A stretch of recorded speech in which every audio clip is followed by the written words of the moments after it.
Are you struggling to figure out what class you want to main? Are you just looking for a new alt? Have you become upset about your class choice and you're looking for a coping mechanism? All this and more covered in this video. My goal with this video is to give new players some insight that may help with their class decisions. Lost Ark is a game that will require you to play many characters. There isn't a sustainable way to play the endgame without at least a few alts to help with daily activities, making money, and helping you funnel upgrades to your main. We are in luck, however, because the game has a diverse cast of classes that feel unique and are interesting to learn. I have done my daily chores on an average of 7 characters per day for 3 months, and I haven't lost interest. This is a purely subjective take on class differences in Lost Ark. The fact of the matter is every class in this game is viable and can do all of the content in the game.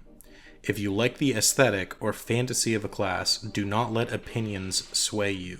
Play what will keep you engaged with the game. Don't forget that if you are a new player, you will receive 2 free boosts when you finish the main story quest. If you want to level something easy and then try some other classes, that's fine. You will inevitably need the alts. Disclaimer: Paladin and Bard only appear in some of these tier lists. These classes are by far the 2 best classes in this game. If you like playing support, your life is very easy on Lost Ark.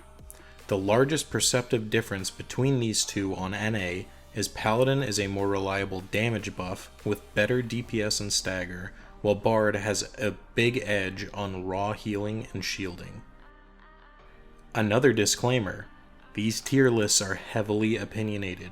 If you have any questions about my placement or the classes, I'll gladly respond to them in the comments section. This first tier list is about desirability. How easy is it for you to get a party? War Dancer has a great party synergy and has one of the most reliable counters in the game. Gunlancer has a unique ability with their taunt and is one of the only utility-oriented DPS classes, all without sacrificing damage. Artillerists are very reliable and have good synergy. All 3 of these classes are rare, so they tend to get accepted into groups quickly. This next tier list is about class difficulty. The list descends from hardest to easiest. This takes into account how hard a class's rotation is, animation locks and positionals, and how easily they can deal with mechanics in general. This is heavily weighted towards melee being more difficult than ranged classes. If you don't understand that idea, meet with me in the comments. It's a bit of a spitball because these are overall class ratings. For example, Igniter Sorceress is probably a B tier, but Reflux Sorceress is D tier.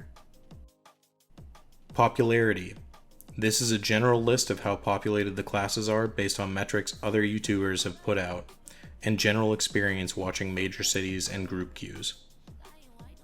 Alt friendliness. These are classes that are cheap to gear, or they're easy to find a group with if you don't have a perfect setup, or they're easy to do your chores with. This also takes into account class difficulty and learning curve.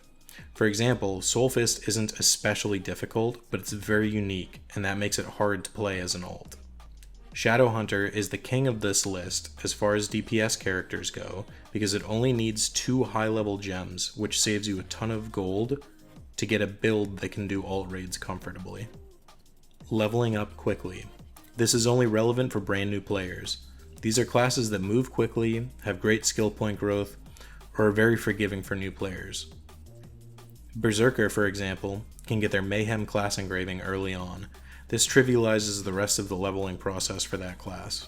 Gunslinger and Deadeye move quickly and have good AoE, but they're really hard to learn.